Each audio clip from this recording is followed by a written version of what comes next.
Hey dudes, welcome back to another episode of our Rhomas Men's Team podcast. You are about to listen to one of our prior team meetings. If you ever want to join one of our live sessions that we have every Monday and Friday, head over to rhomas.com. That's RHOMAS.com and put your email in and we will send you a live link every time we record. We generally record on Mondays and Fridays. So if you ever want to be on the actual podcast, like we bring men up all the time to talk about their goals, talk about their obstacles, etc., head over to rhomas.com. And then also, if you want to help support the channel grow and also have access to exclusive content, book reviews, extra whiteboard sessions, etc., and some coaching sessions, head over to patreon.com and support us. We would love it. But if not, no biggie. We'll see you on the live sessions. Later, dudes. Enjoy this podcast.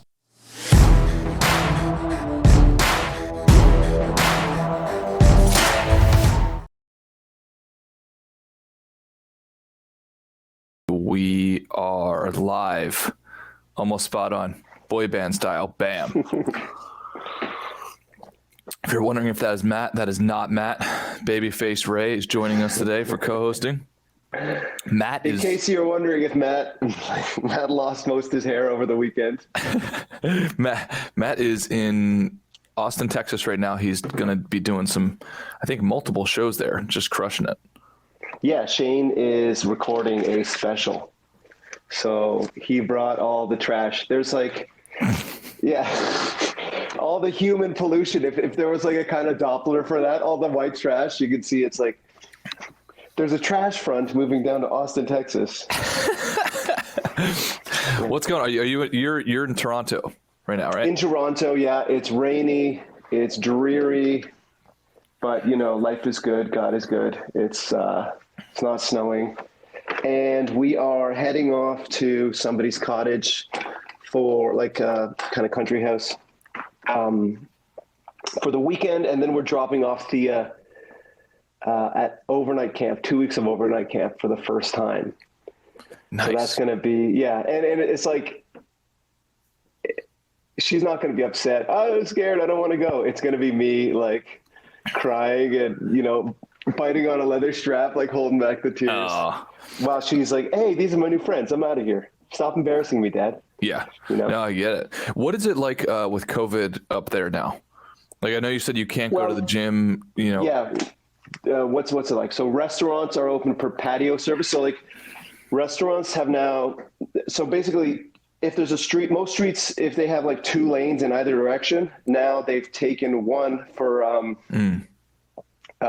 outdoor patio. So like any restaurants that did not have a patio have now been afforded a patio by reducing all the streets. And so you can't eat indoors. You can't work out indoors. There's some things you can do, like I think nail salons or something like that. But so everyone's kind of itching to get back to normal life. But one of the upsides is now it looks very European with all these patios and people eating outside all the time, kind of Barcelona with pale, fat people, basically. Yeah. So that's cool. And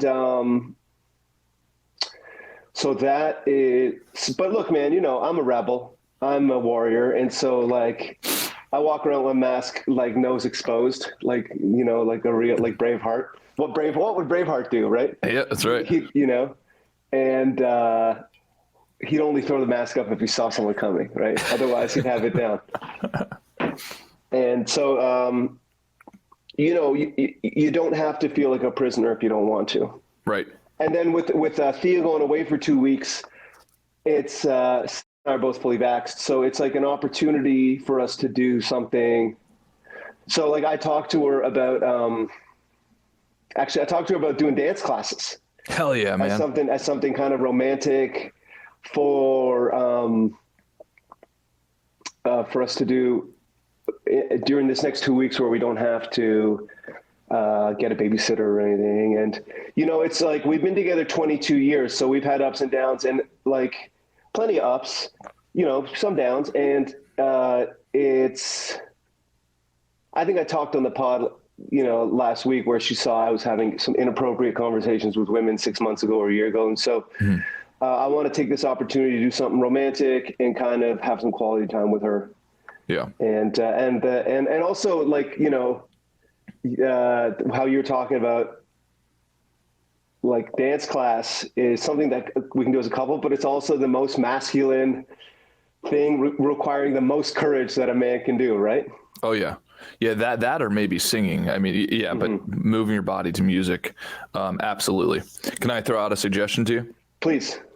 So now, and this is where I over-index on this kind of thing. I don't think about other humans along with me. So This is, you might say, Sarah would say this is a garbage plan. But if your intention is to get to gain actual skill within the next 14 days, it would be that you do it as much as possible. Once a day, or every other day at minimum. Because what I see happening all the time, which is really funny, the people who are good at I swear nerds are taking over the world, right? If you look at 80% of Fortune 500 CEOs now, yes, you are. 80% of Fortune 500 CEOs are engineers. Now the fighting world is being taken over by nerds via Brazilian Jiu-Jitsu because it's math via physical altercation. And sports as well, right? With the sabermetrics. Yeah, right. Statisticians, all that kind of stuff. Yeah, exactly. And dance is the same thing. It's funny because my girlfriend gets nervous when I go to the dance studio to practice dance, and I tell her, like, look, babe, none of the quote party girls make it to the second round of evolution of skill set because it actually requires work. And like none of the cool dudes either, right? It's all a bunch of nerds who get to the higher levels of dance because it requires a level of practice and commitment on a regular basis. And like performance analysis, right? And like, oh, dude, I've got spreadsheet after video? spreadsheet. Do you have the playbook with like the arrows and the X's and the O's? So funny enough, I literally. And this for anybody who's interested in getting good at dance, and ASB I'm sure does similar things that I do, which is I write down every move that I'm interested in learning. I break it down to its constituent parts. I put that in a spreadsheet, and then I put them in. Okay, honey. So this is where I kiss your cheek. Yeah. Okay. Yeah. No, literally. If you move down to the next row, you'll notice that I pull the hair over your ear. Yep. So then I put the moves in what is it called? A mnemonic, where like you create a word, or you create sentences, and each of those letters is indicative of the actual thing, right? Yeah.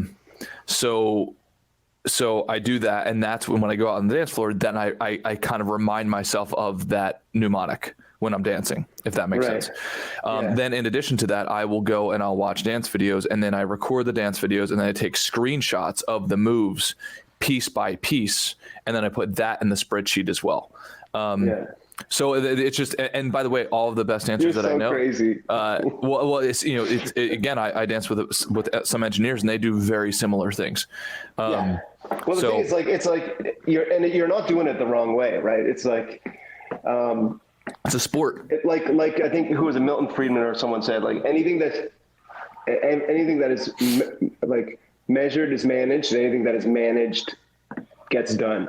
Mm-hmm. So it's and we talked on this pod before about even at like scheduling romantic time with your partner. Like it's not like scheduling is not the enemy. Like you schedule for the day you want, and so what you're doing by like scheduling and analyzing it is you're getting good at dancing. And I'm sure it doesn't take any of the fun out of it or any of the challenge out of it either. No, I love it. In fact, and now I am a little slanted towards, I like doing analysis. I like doing those. So that those things are sort of naturally and innately appealing to me. And there's almost an intrinsic motivation that I have to do that. But then, especially when I get out on the dance floor, like it's just a cool evolution. You see, like, oh, I remember these 5 things because of my mnemonic. I'm gonna go out and try them. You try them, you fail at 2 of them, but then you got one of them that you failed at last week. It's just a great experience. And then then magic happens. Eventually you zone out and you wake up 2 minutes later and you're like, I just did all that. Oh, now it's getting into muscle memory and flow state, right? Yeah, my myelin sheath has developed enough for me to do that fluidly without me thinking about it like driving a car. Yeah. And I love that feeling, like when that flow state feeling. Like I think of like my favorite restaurants, and it's like where, like my favorite restaurants and my favorite art and my favorite movies have this effect where time like stands still, or like time collapses, or like you stop caring about what time it is. Yep. Because you're just in the moment, right? Yep. I guess that's what they mean when they say you're present. Yep. Truly present as well.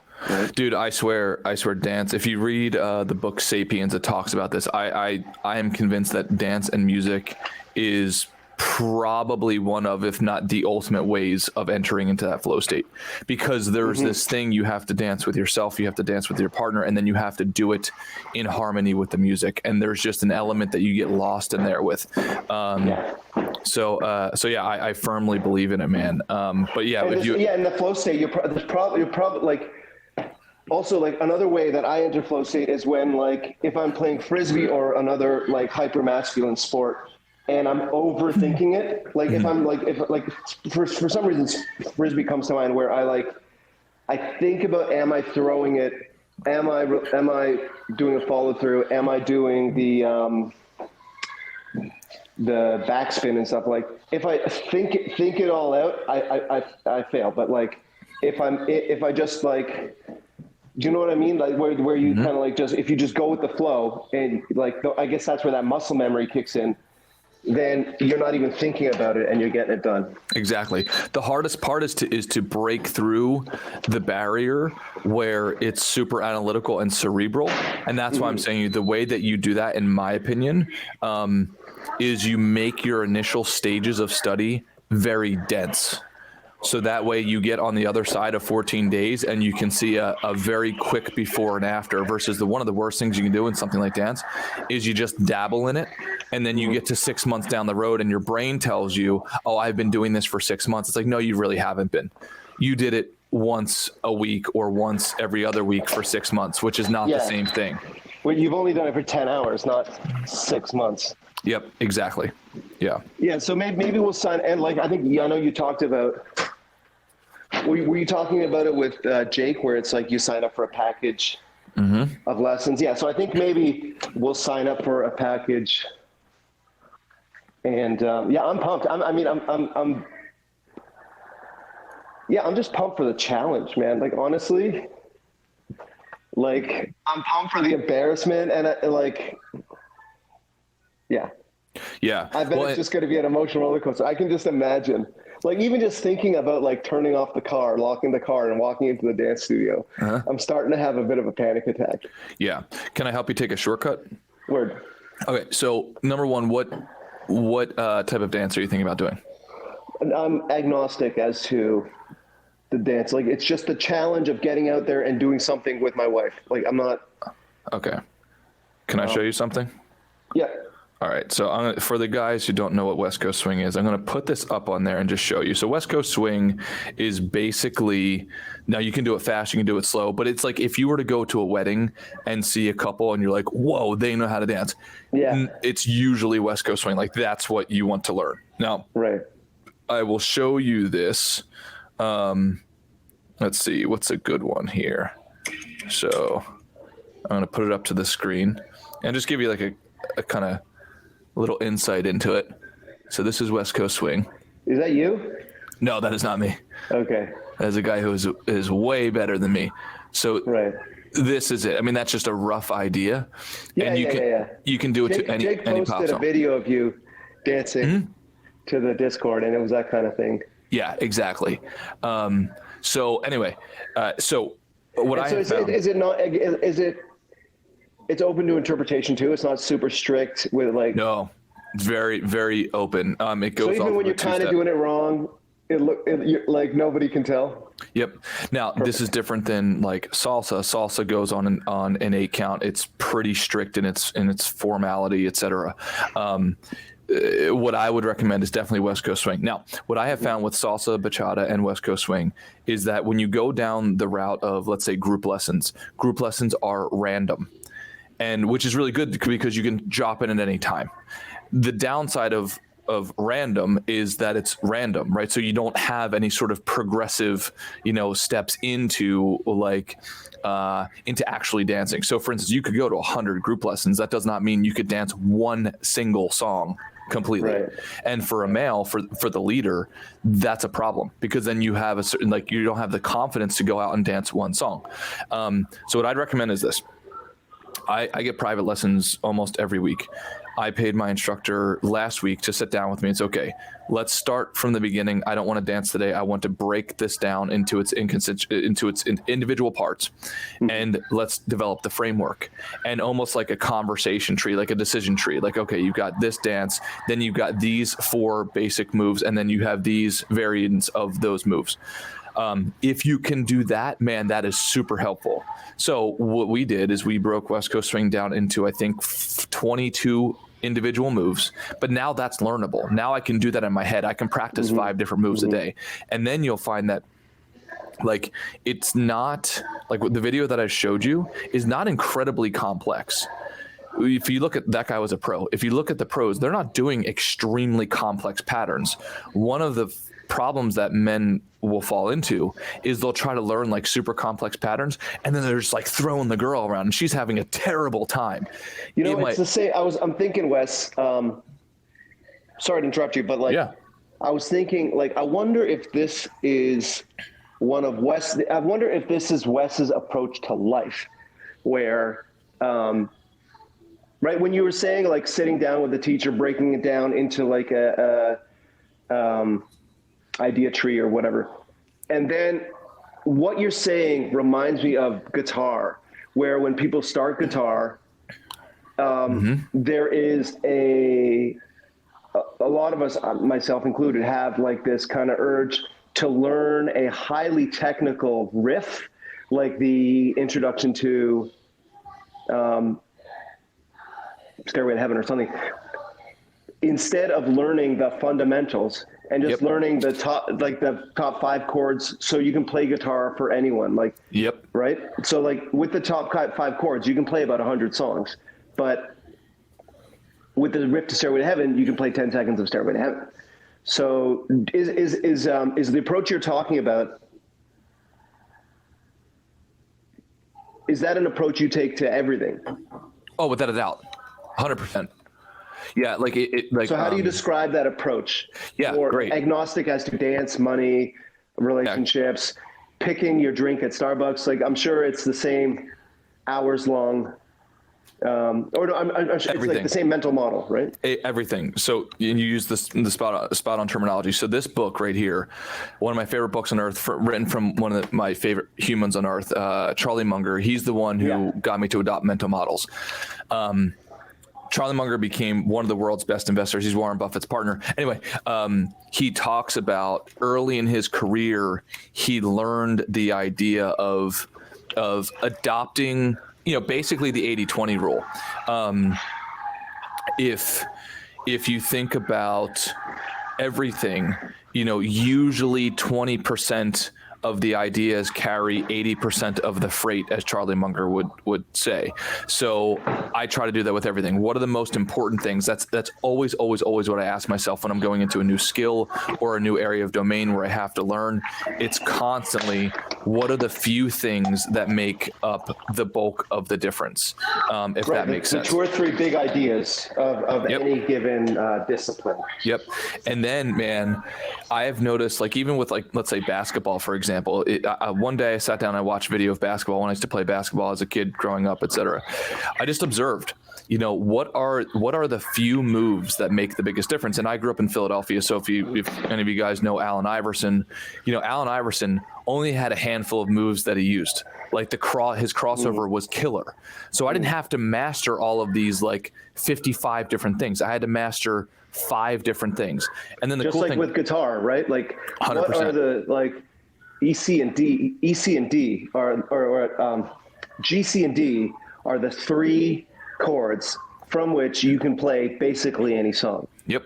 Right. So like so what are the 2 or 3 big, so that's an example of like the 2 or 3 big ideas. Exactly. And then what's really cool, whether it be in basketball or in dance or in intellectual banter, all of these types of things, if you learn those pillars of fundamentals, then you can really apply some stylistic patterns to those fundamentals that make them look like they're super advanced. And I'm telling you, man, if you can do that with dance, you can probably do the same thing with guitar. You can for sure do it with basketball. You can sure do it with any of these things. Small tweaks. Yeah. Oh, dude. Like, that's what makes it, like, you know, right now my dance instructor is teaching me how to use my shoulders, like these little things. Like, that's not a move, right? It's just a little way, right? And the hips. Go, just go with it. Go with it, Wes. Yeah, no, 100%. Like, So those if types the feeling of things moves you, Wes, like whether we're talking about like the yield curve on a bond or whatever. I mean, if you want to do that thing, just do it, man. Well, it's funny. It's the same thing in finance. Like there's a certain, you learn the fundamentals, and then there's ways of expressing elegantly within those fundamentals that make it look far more advanced than it actually is. And so you don't have to spend your time learning all these fancy techniques. Dude, I'm telling you, in dance, it's a perfect representation. The amount of times where I go to a dance studio, I'll give you an example. One of my salsa instructors, he was not raised in traditional traditional dance world. So he just said, he's like, are all of these people, like when you lead, most people lead very strong. You know, it's like it's like you can feel the tension, and you're supposed to do that, but enough to like guide the person. But a lot of people, especially professionals, because they have to be so tight, it's almost unenjoyable, right? Like, and my salsa instructor said, hey, like, be very committed to your movement and be very intentional, but just do it enough, and so that the girl knows where to go and you can lead her and so on. And dude, I made that small tweak. Right, no move. It was just the tone at which I'm doing it, the tone at which I'm pulling. Every single female that I danced with said, like, that's the best dance I've ever danced with in here, because you're not like tearing my arm off. Like, you're not those pulling little elephants, things. Right? Like, you're just or maybe you were. I mean, I don't know, but like you're it's just like more suggestive. Yeah, that's awesome. And same with tennis. Like I took a tennis lesson. Like Thea started taking tennis lessons down in Florida. I was like, why don't I have one too? And I pictured, Roger Federer or someone like whacking the ball really hard. And he said, the first thing we did with tennis lessons, take the tennis racket, squeeze it as a 10. That's like, squeeze it like a 10 out of 10 strength. Mm-hmm. Now reduce it to 6. Yep. And that is the, that's the strength. That's all the strength required. Yep. Right. Yeah. And so same with the dance, right? It's like, you'll find exactly what I'm referring to. Yeah, the more tension, the stronger you lead, like at some point it reduces the quality of the dance. Yeah, dude, I'm so pumped. I hope you guys take West Coast Swing, because then we can kind of learn it together. Because I'm relatively new to it as well. Jake's doing it, and I think Matt might consider doing it. Maybe, I'm not sure. I'm sure ASB. Cool. I'm sure ASB has a PhD in. Oh, probably. WCS. And back in like the 90s or early 2000s or whatever, when all these guys in this group were in diapers, swing had a bit of a revival, and there were even like swing dancing in Gap commercials. There was that movie, Swingers, right, with Vince Vaughn. And so I know that, and that is when Sarah and I first started dating. So like 21, 22 years ago, we used to go out and do swing dancing. To swing band, like big band, kind of like. Hell yeah, East Coast swing. Yeah, it would have been, or Great Lake swing. I mean, it's kind of a niche, but it was terribly intimidating, having like no moves, basically. Mm-hmm. Basically no moves. Being able to copy 2 or 3, but the confidence you get from a dance class, I'm pumped about that. Yeah. But I want to go back to the more global approach you have to life, right? Mm-hmm. So if you had to explain your approach in, let's say, 3 or 4 sentences, obviously your approach to living, you've distilled down to the scorecard, right? Right. And so like this approach to, how would you even describe it? And can you break it down into like 3 or 4 bullet points? Yeah. Let me see if I can even break it down less than that.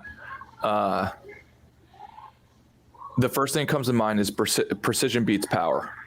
Mm-hmm. Every day of the week. Make your movements very precise.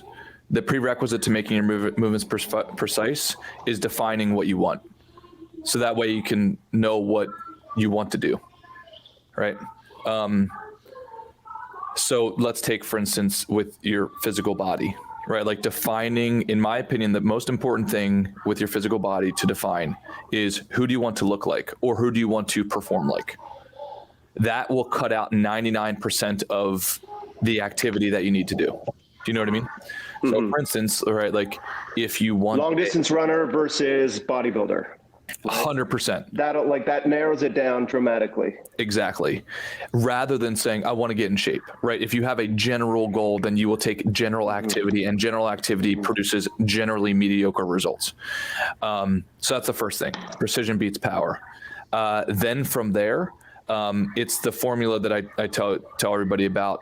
You know, if you want to make progress on something, so precision beats power, that implies do the things precisely that you are precisely trying to accomplish, and then don't do anything else. Do the steps precisely? Well, just focus your life on it. It's got to have enough variety to it so that it can consume your entire life, right? But it also has to have enough specificity to it so you can go deep in a domain, right? So that's why it's pretty the scorecard stuff are like health, wealth, relationships. For me, it's right. It's health, wealth, relationships, and having fun in the process. Those are what I think about all the time. Am I healthy? Am I gaining my wealth? And do I have quality relationships? And am I building all those? And am I enjoying the process? For years, I just focused on the three, but then I finally had to add the fourth one because I wasn't enjoying myself, and therefore was not being enjoyable to other people. Enjoying the process, enjoying the journey. I talk about that a lot with my wife, who is. She has financial anxiety, right? Financial insecurity. I'm sure you come across this all the time with your clients, where we'll make $100,000 or 80 grand or 50 grand in a year in her interior design. She will, like her family company, her real estate company that her dad started back in the 80s, will sell a property and she'll get $1 million. But regardless of the bank balance, she feels financially insecure and worried about either what she has spent or what she's likely to spend, right? Mm-hmm. And so I try to instill in her the last part of that, which is they enjoy the process. Mm-hmm. Like, it would be a shame, for example, I have a goal of making $150,000 this year. It would be a shame if I didn't let myself enjoy it until I hit that 150. Oh, absolutely. Right. I should enjoy it. That's why, and I guess that's why, I agree with you that enjoying the process or enjoying the journey is so critical. Yeah. I drove a car for 3 years out here that did not have air conditioner in Southern California, commuting from Orange County to LA. I can tell you I did that because my DNA is kind of like Spartan mode, and that's how I've been trained, grew up poor, all that stuff. So I tend to extremely exaggerate the actions that I need to take. I can tell you now, after getting the Tesla, that it was a dumb decision. Like in hindsight, why did I suffer that much? I did not enjoy the process. I should have gotten the Tesla earlier, right? Like that sort of thing. So that's are you saying are you saying the Lexus LS 430 does not have air conditioning? No. Or it was a different car prior to that. Okay. Yeah. Yeah. Okay. So that's the first thing, right? Define exactly what you want. I would tell Sarah in that instance, when people think of wealth, they just pick a random number. Yes. Right. And that's even if they pick a number, right? Usually it's even more general that, I want to be rich, or it's like, okay, why? Like, tell me the cool thing about finance is you can select the exact number that is required. Now, what oftentimes society is taught is work for retirement. Well, if you read Tim Ferriss's book, 4 Hour Workweek, it's a great summary of you might want to question that assumption. Do you really want to be the 75-year-old driving around in a Lamborghini? You might have some holes in that logic, right? It might not be as enjoyable as why don't you try renting a Lamborghini now for a week and see how it feels, those types of things. So enjoying that process, and then really getting Sarah to define the number, what exactly is she worried about? And then from there, when you define the number, you can define the ratio of resources that you're going to save for the future and or use for now. That way, that will reduce that anxiety. But if you never define specifically what you're after, going back to our original point, precision beats power, you're going to be left in a perpetual state of anxiety because there's always more. That is exactly that is the correct diagnosis, right? The results is that she is in a perpetual state of anxiety. And it's funny, like, for example, like her family business, they sold the property, so she's going to get $1.5 million in like 500,000 now, 500,000 in a year, and 500,000 in 2 years or something, right? And so like, she wants to save all that 500, but that's not like, again, that's not realistic about what you just said, which is like, how much do you want for now? How much do you want for later? Yep. Right. And so do you have clients who, I mean, how do you realistically say, hey, life costs money? And like, oh yeah. Do you ever talk people out of saving most of their paycheck, for example? All the time.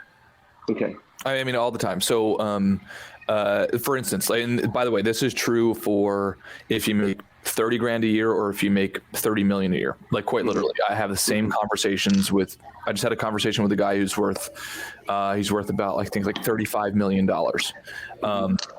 And I can First tell name you Ray, last name M. No, wait. Let's call him R. Mcauliffe. Okay. Yeah. Anyway, go ahead. So I pull out an 8.5 by 11 sheet of paper, and the conversation's the same, and it's equally as profound for the 30 million guy versus the 30,000 guy. Probably more profound for the 30,000. Oh, absolutely. Guy. Oh yeah, yeah. Because the 30 million guy already, he thought, won the game, but he's not fulfilled. Yeah. Right. Like he's in that state of anxiety. Could I have done something better? All that stuff, right? Okay. So if you imagine an 8.5 by 11 sheet of paper, and if you make them into rows, right? Let's say 2 inches by 2 inches. So you have 4 separate sections there. The bottom row is investment. That's sorry, Wes. Let's do that again, and I'm going to do it in real time. Here. Okay. So we got a piece of paper. Yep.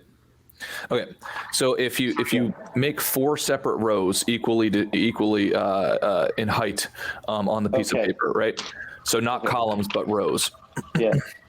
So what I'm going to do is I'm going to fold it once, fold it twice, so that I have 4 separate sections equal. Nice. Yep. Okay. Exactly. So now at the very bottom, you can write the word investment. Yep. Across the whole thing, or just like I'm going to fill it in? Just write the word investment at the bottom towards the middle or something. Okay. So that is what most people, when they come to originally talk to me, that's what they want to talk about. But that is the final thing to talk about, right? There's several prerequisite steps before that. Okay. So now at the top, put purpose. So this, Ray, which was a very profound question, right? Like, how do I run my life? Like, what's the mechanics? What are the mental models? That is precision beats power right there. What is the purpose of building the wealth? What is your why? And I can tell you that sounds super corny, but I'm telling you, man, like if you, and like Sarah, if she does not develop that reason why, there is no number that will satisfy her anxiety. I promise you. Right. No, absolutely. Yeah. It's the perpetual anxiety, right? Like having 1,000 in our checking account, 10,000, 15,000. Doesn't matter. $10. Yeah. There's always we have it now, but we're going to spend it or spend it. Yeah. Yeah. So, it's kind of like if you were in a cloud and moving through a cloud, you'd always have anxiety, even if you're going in the right direction, but you don't know it because there's a fog around you. So, okay. So that's the first thing. What is your why? Sorry, purpose. So for example, the purposes could be like lots of stuff, big bank balance, security. Yep. Now, the bigger the purpose, and especially if it impacts other humans, that will be directly correlated with your performance in finance, right? So for me, it's to get my family out of poverty, right? Like I keep my family's pictures behind me because those are the people who raised me in poverty, right? Like I want to break that cycle. So for me, the purpose is massive, just absolutely massive. Okay, so then the next row down, once you have that, right, is, and let me preface this. If you read finance books, what most of them will tell you is stop drinking Starbucks coffee, right? Stop drinking Starbucks coffee and invest. Okay. Yeah, right. Instead of investing in that take Starbucks that $3 a day. Yeah. Exactly. And you'll become a billionaire over time. It's like, yeah, in the next 100 years, you'll become worth $1 million, right? It sounds like a very attractive story because a lot of people can relate to it. A lot of people don't make daily habits. Yeah. Exactly. Now, changing daily habits, changing micro exactly. habits. It's just, that's too romantic of a narrative. I don't give a shit if you drink Starbucks coffee. What I'm going to tell you is make as much money as possible. Like, that is the top of the funnel. Does that make sense? Like, yeah, your wealth will be directly correlated with your ability to earn income. Can I put that on? Is that the second? Yep. Make as much money as possible. Exactly. Make as much income as possible. Make as much money as possible. Make it, and I love your MAN, money actions now. Yep. Like that really helps me when I'm done with the scorecard and I'm planning my day. Yep. Exactly. It really helps. Like when I've got a bunch of random stuff, like what's the man activity? What's the money action now? Reach out to that person, Exactly. Make that phone call. Yeah, exactly. So what Ray's referring to, especially if you're in sales, if you have your own business, is you do your MAN activities, MAN, money activities now, because there's a million activities you could always do. You can clean your desk. Like you do crazy stuff when you're trying to procrastinate. It's like always think what moves the needle, what will make me the most money the quickest. Now, keep in mind, when you refer back to the paper, it is nested inside of your purpose.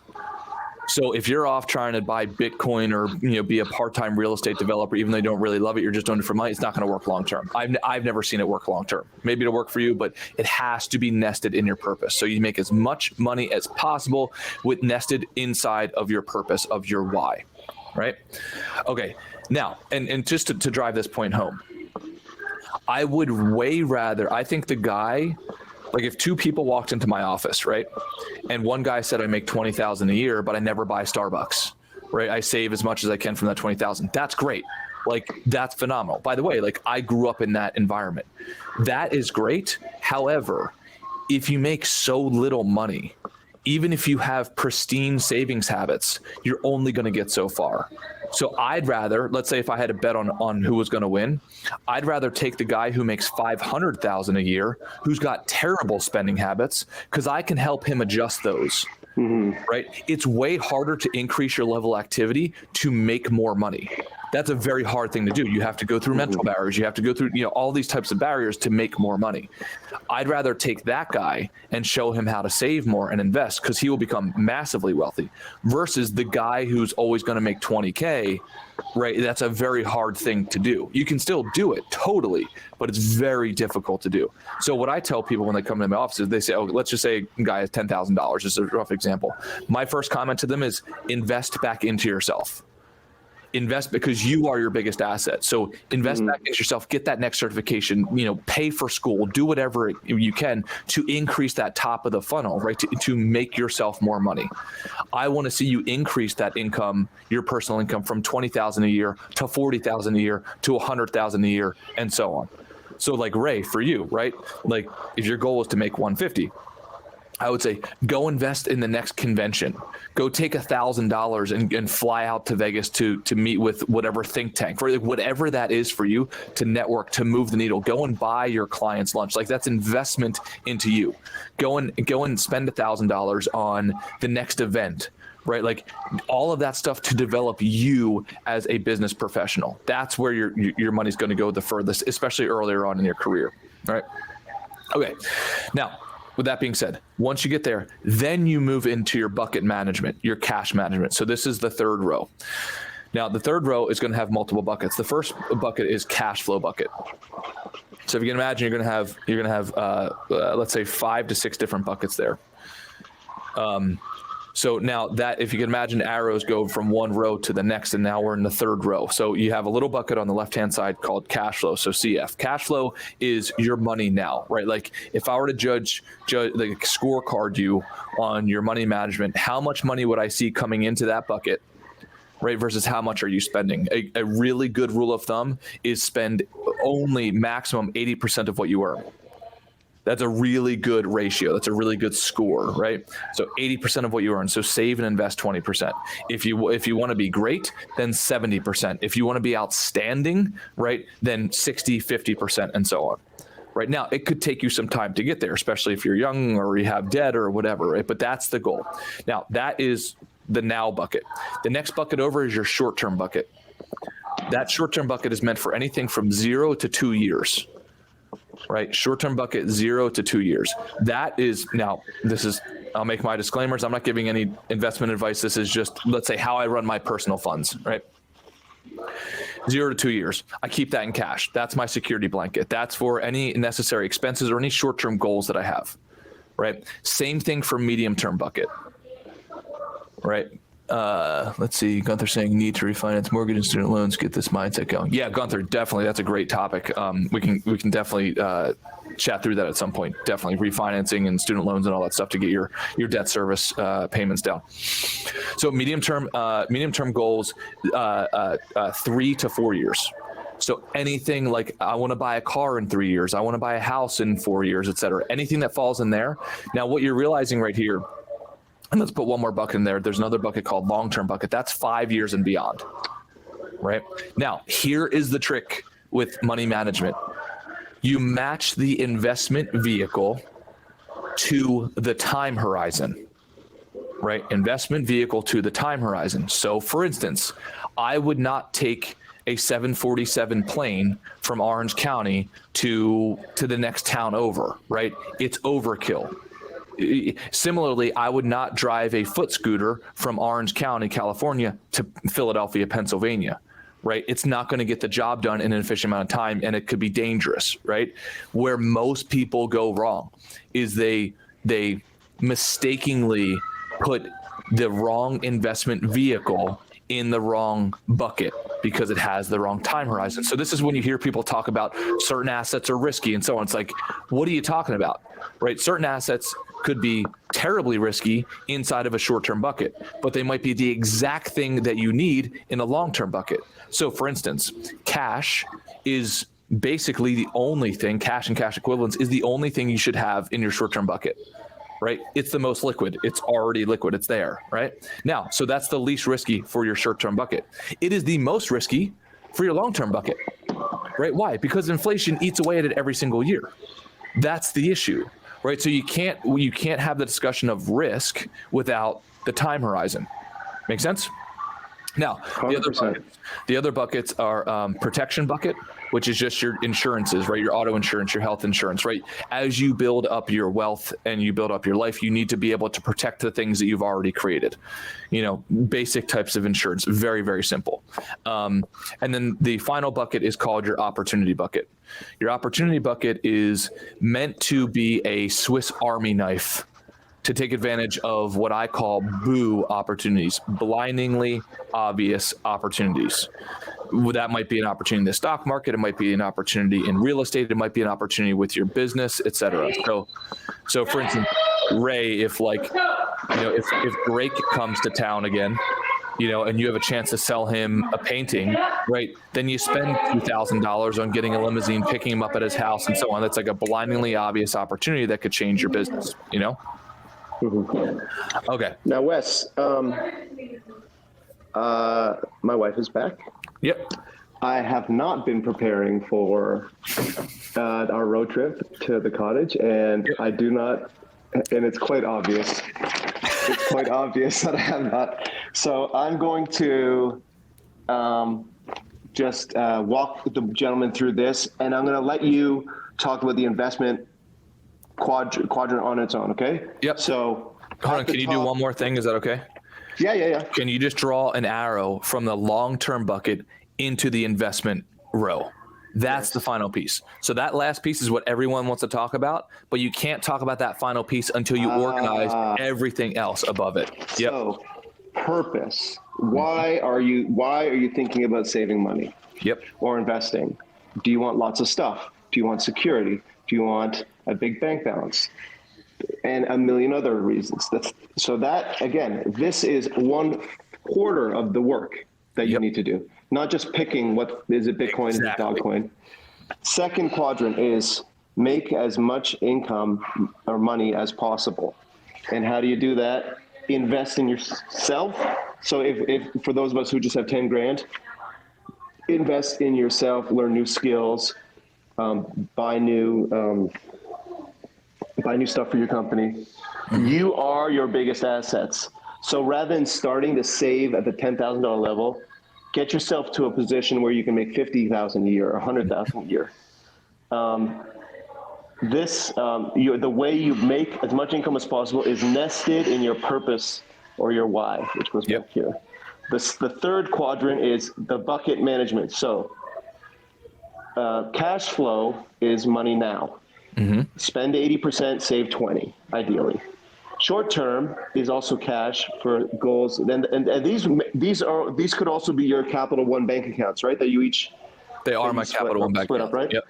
Short term is for things that are 0 to 2 years. Short terms include.